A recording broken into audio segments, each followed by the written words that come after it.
Up next on today's Wild West, we'll saddle up to see the Grand Tetons at Wyoming's Red Rock Ranch. Taming the wild horse with Mustang trainer Steve Mantle and bit and spur maker Ernie Marsh. It's just real cool cowboy stuff. A Wyoming episode is next on today's Wild West. The Wild West. It's still out there. And we'll show you how to find it. This is today's Wild West. The Grand Tetons, one of the most breathtaking mountain ranges in the American West. Especially cool to see from the back of a horse at Red Rock Ranch.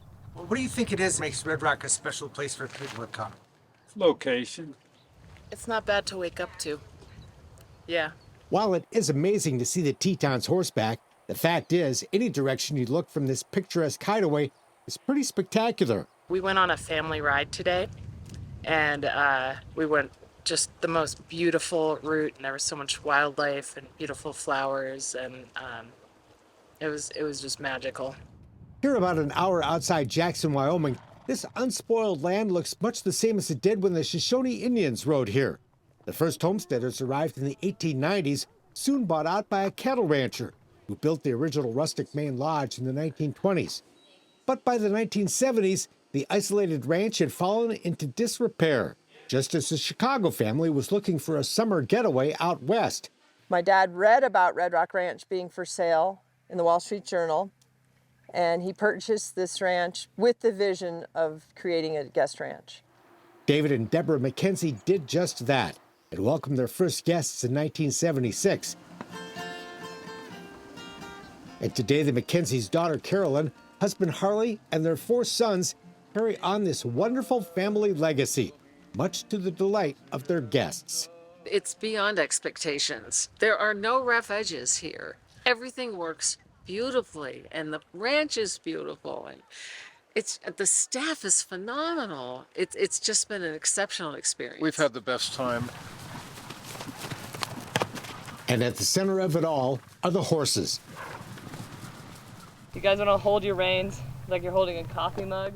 After a little horseback 101 from head wrangler Meredith, If you keep pulling, you're going to go backwards. So if you're going backwards, put your hand forward. first time sitting on a horse ever? Yes. Wow. We're off on our first ride of the week. Many guests come here with little riding experience, but if you want, you won't go home that way. Carolyn and Harley, they love the horses, and they love to see people develop in their horsemanship, elevate their horsemanship skills, and give them plenty of opportunity to do that. Our first ride is a relaxing adventure, a chance to get acquainted with our horses, each other, and this magnificent neighborhood. Okay. It's beautiful and wild. The neighbors include antelope, and we spot the first of many we'll come across on our very first ride. Pretty cool.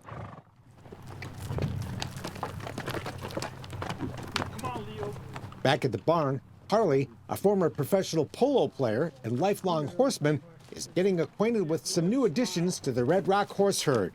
Yeah, we like to put them in the Wranglers first and then move on to the guest string, make sure they're bomb-proof. The ranch keeps more than 60 horses in the string, my favorite kind, well-trained.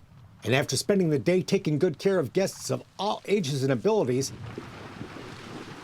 they make a great photo op heading out to their overnight pasture.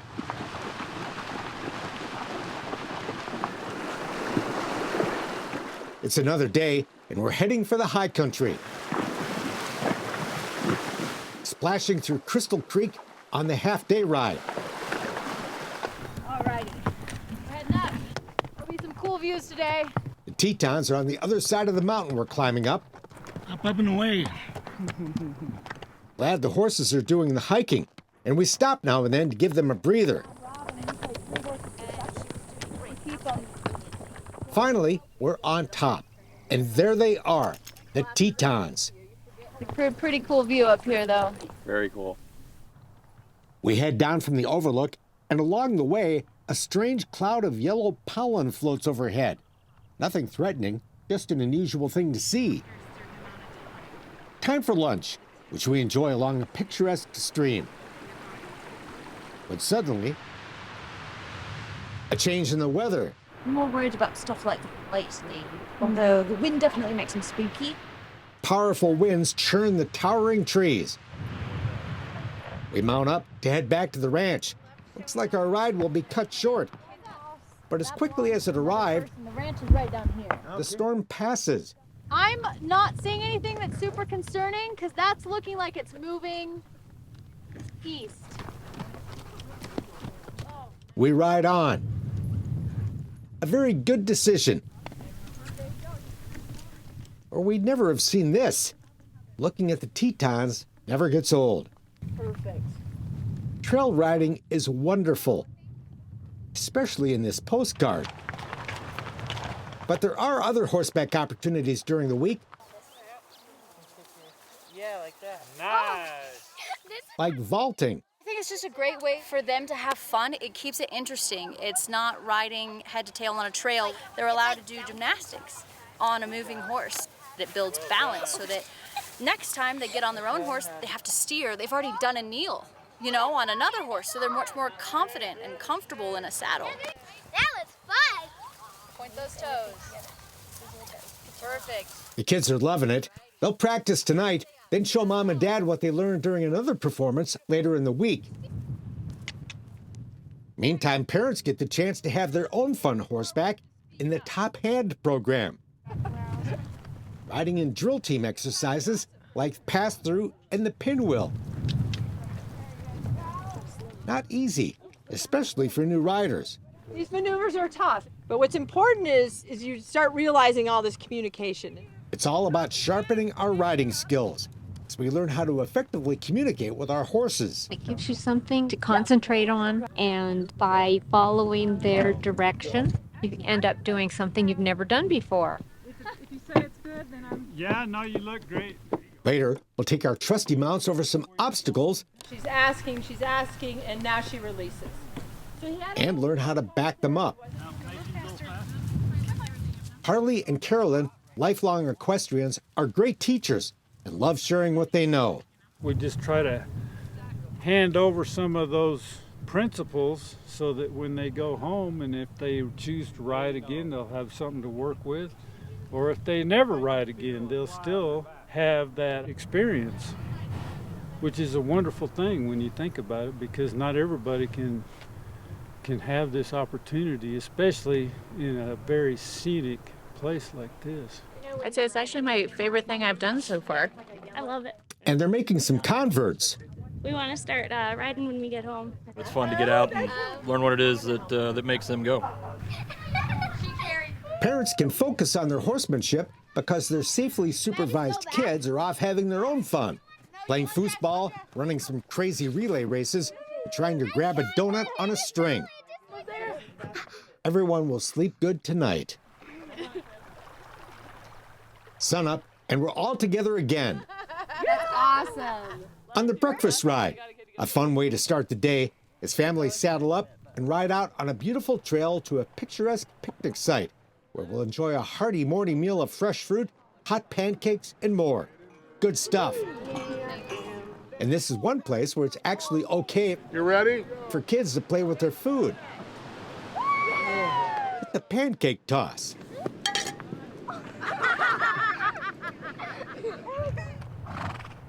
Then we're back in the saddle for an extended ride back to the barn on a trail through Red Rock's incredible backyard. I'm great. Beautiful weather, beautiful views, food's great. My 6-year-old, she loves it. I learned to love horses, and this place is everything it's supposed to be. We're gonna go down. When we go down, we want to lean back, okay? You got it? Okay. Right through the ranch flows the aptly named Crystal Creek. As great as the riding is, Red Rock is also home to some amazing fly fishing. No crowds here. Awesome job. More than 2 miles of the creek flow through the ranch's private property. Yeah, it's fantastic. It's like having the planet to yourself. I mean, just look at it. It's like no one else is out here, just us, river, mountains, and fish.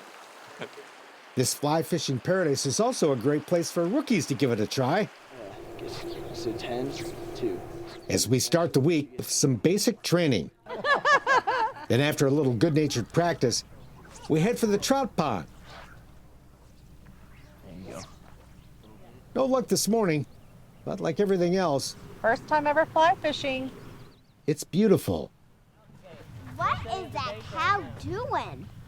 We're horseback again for yet another new experience. Yeah! Team sorting.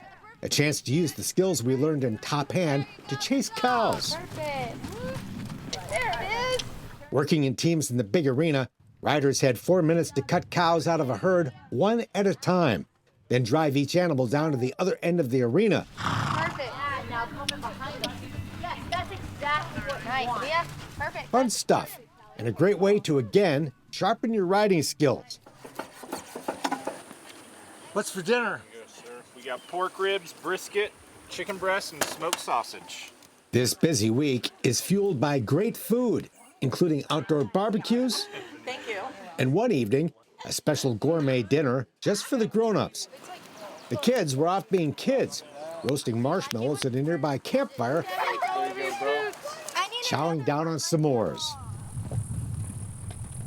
Our last ride of the week came way too soon. We'd gather one last time for a farewell barbecue. Next award goes to Noah. He gets the all-around cowboy award. Where the kids were each recognized for what they'd done during the week. And the top hands got a prize too. But it's a gift just to experience this place. And wonderful to know that the third generation of this family, branding boots that last night, plan to keep sharing this wonderful ranch for years to come. It was a gift to us from my family, and we want to pass it on, and it's a lot to learn, it's a lot to take in, but they love it, and that's what we're thinking and heading towards, is the future of Red Rock. Great news for all who love the West. Dream of seeing the Tetons from the back of a horse. Mustangs, a living symbol of the Wild West. More than 80,000 wild horses run free on the public lands of 10 states of the American West, areas administered by the BLM, Bureau of Land Management. But to keep that ground from being overgrazed, the BLM conducts periodic roundups, offering the horses it gathers for adoption. 5th saddling and 4th ride. But turning a wild animal into a dependable and trusting saddle horse doesn't happen by magic. We just started working with him last week. And since 1998, Steve Mantle and the Cowboys at Mantle Ranch have worked with the BLM to train wild horses and give them a good chance to be successfully adopted into good permanent homes. They're going to be to where normal everyday Joe can go put a halter on it, pet it, pick up its feet, get it saddled. On this hot July day in Wheatland, Wyoming, Steve and his crew are going through the daily routine.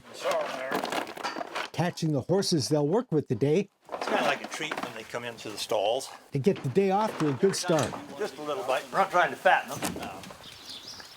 The immediate goal is to get about 20 horses ready for an upcoming public adoption event in Cheyenne, Wyoming. We're trying to maximize the amount of horses that we can get adopted to people that are gentle, that have a better than average chance to stay at a good home because they have been gentled and they're easier for people to work with. They look like they're used to people.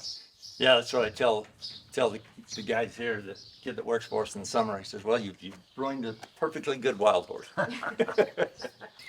Horses that will be gentled, but not broke. What's your definition, Will they stop, walk, trot, lope, back up, load in and out of the trailer, walk over a tarp, cross a bridge? Yep, they will, But are they broke? No. Mantle Ranch works with about 200 horses at a time, equines that have spent their entire lives running wild until they came here. I guess that's what I mean by gentle. We try to expose them to as much stuff as we possibly can before somebody else gets them, because our goal is to have a positive adoption. We don't want the BLM paying us to re-adopt the same horse over and over and over.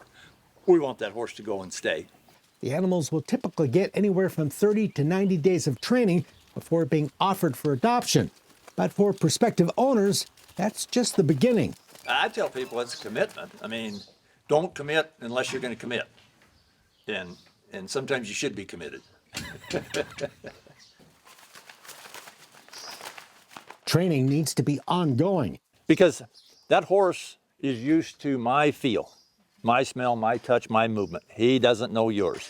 And so it's going to take him 30 days to figure that out. And then the next 30 days, you start getting in sync. And then the next 30 days, it's really enjoyable. If you have the knowledge base, but I tell people if they don't have it, for God's sakes, get some help. He's relaxing now. Yeah. And while wild horses are in many ways identical to their domestic cousins, they do have one big difference. The only really difference is their sense of self-preservation. And their sense of self-preservation is like this, and the domestic horses is down here. All of them have it. This is teaching him that there's pressure on each end, and the relief of pressure is in the center. To transform that wild animal into the trusting friend of the human, Mantle Ranch uses what's known as natural horsemanship. Trainers apply pressure to the horse, not pain, and then immediately release that pressure when the horse properly responds. You don't want to hurt him anyway. I mean, you want all of these actions by these horses to come from pressure, not pain. And when it comes from pain, they're not learning. We start them out working them around in the round pen, just sending them around in circles. And then usually when they figure out that if they face you, all the pressure stops. And so I just back away. And then they get to realize that the only safe place in this round pen is with me. So let's say, we'll just use my hat as a, so let's say the hat is the tarp and the horse is afraid of the tarp. So you bring the horse towards the tarp and then let it ride away.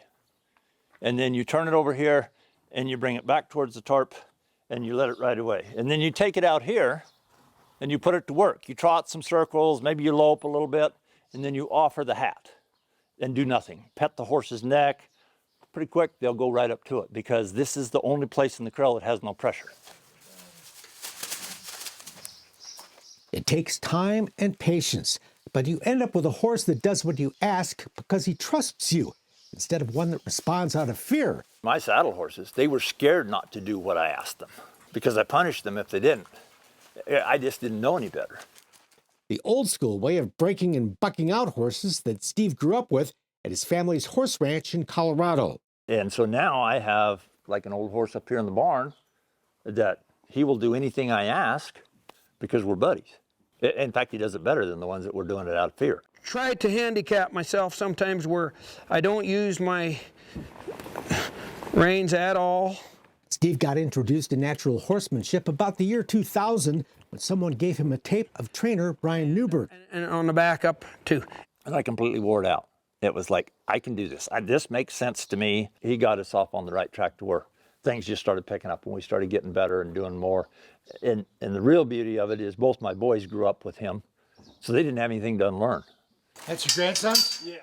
And even though he works with horses every day, Mantle is still learning. Oh, absolutely. Yeah.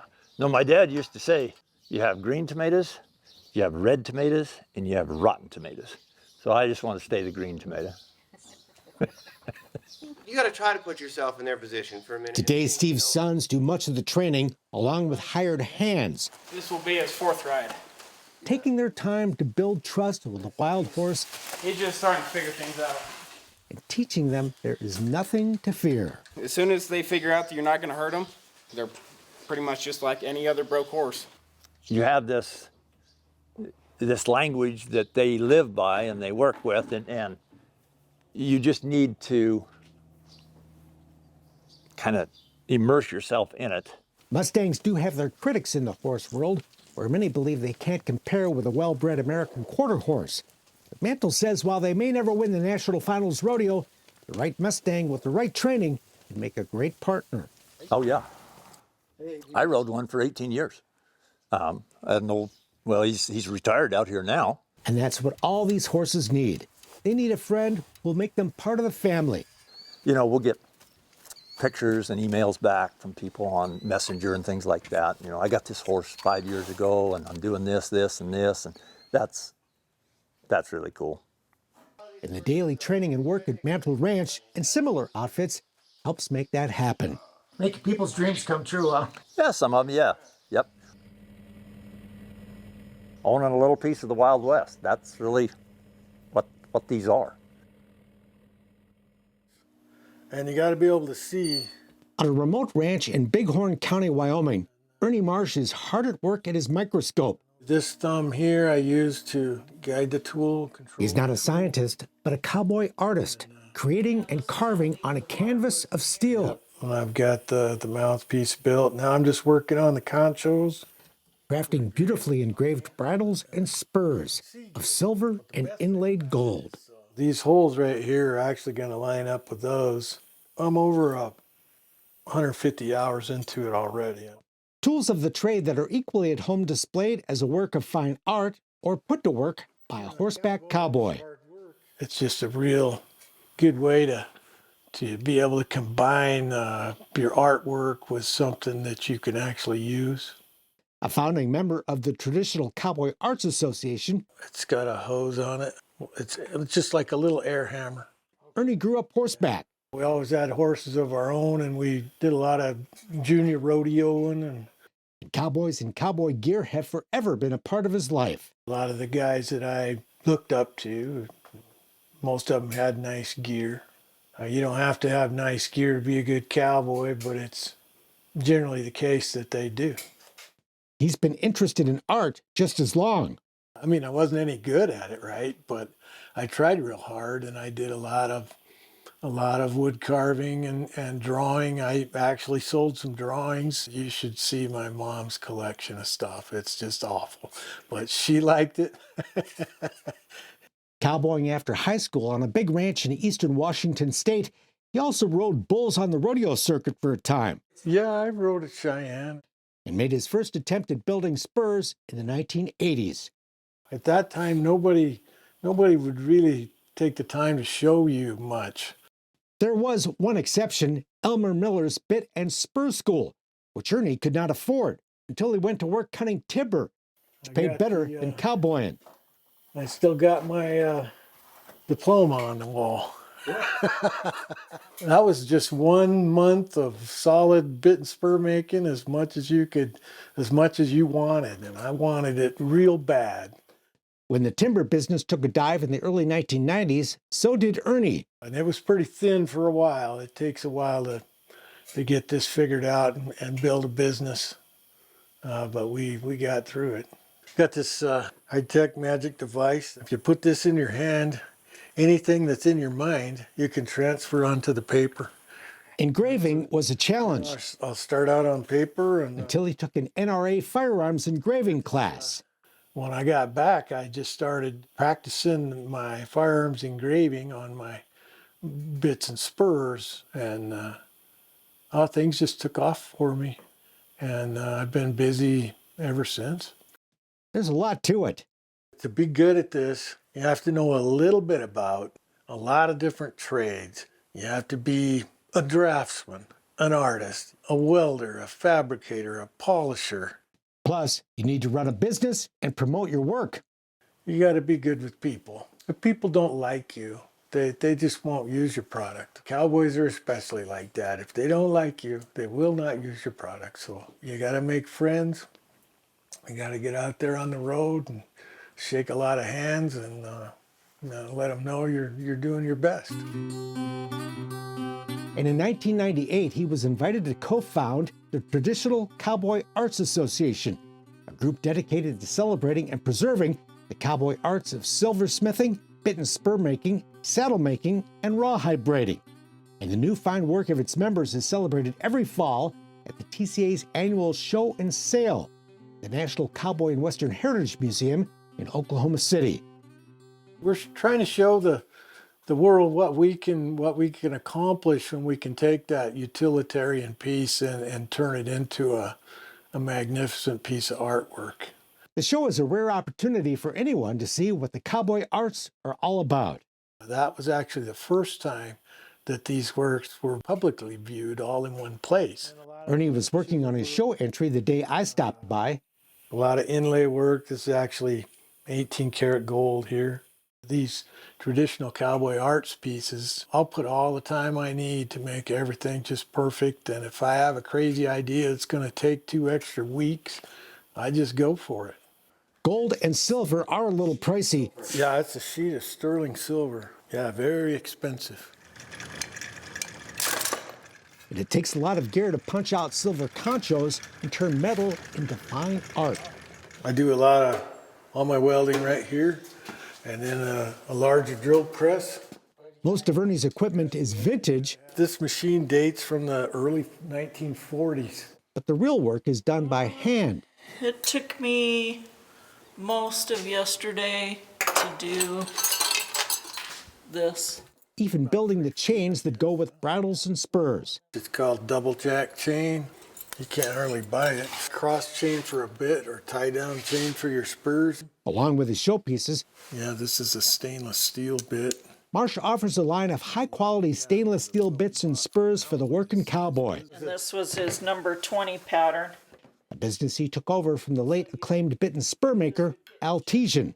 So you've kind of got to walk in both worlds if you want to stay busy. And along with doing the work he loves, Marsh has discovered a new passion. I actually enjoy it a lot more than I thought. Teaching. You know, it's my responsibility to keep learning so I can share that much more with people that want to learn this. He recently hosted a class of 16 men and women eager to learn his craft. When that light bulb comes on and you're standing there, it's pretty exciting stuff. You got a ball? Alongside his wife Teresa and their beloved dog Lily, building quality gear remains a labor of love. And Ernie has no plans of hanging up his spurs. This is what I like to do, so it's just real cool cowboy stuff, you know? I mean, you can't get any better than that, right? I mean... That's it for now. We're back next time with more cool stuff from today's Wild West. I'm Mark Bedore. We'll see you down the trail.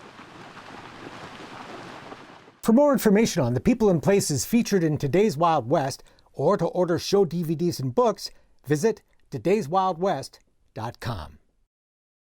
Funding for today's Wild West provided by the Leggett Foundation, the Chuckwagon Trail Riders Foundation, and Monty Carroll Montgomery.